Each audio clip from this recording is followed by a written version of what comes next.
Hi friends, today we are making an easy yummy cream cheese banana bread. Let's get started. You will need 9 ingredients for this recipe. First, let's preheat the oven.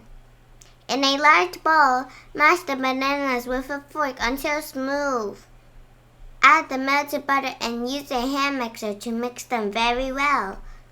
Add sugar, eggs, and vanilla extract and continue mixing at a low speed for 2 minutes.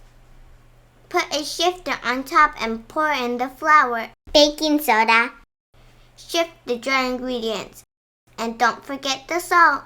Keep shifting.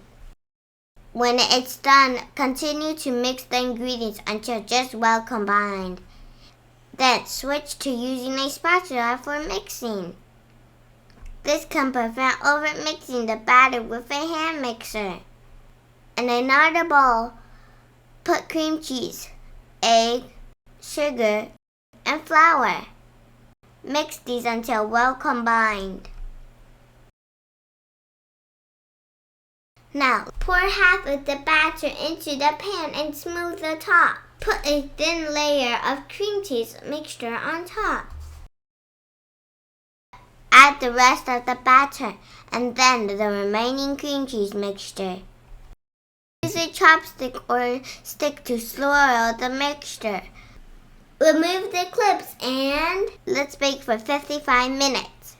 Once done, remove the bread from the oven and let it cool down in the pan for about 10 minutes. Then transfer it to a cutting board and to cool completely. Now it's time to slice the bread. Voila! Your cream cheese banana bread is ready to enjoy.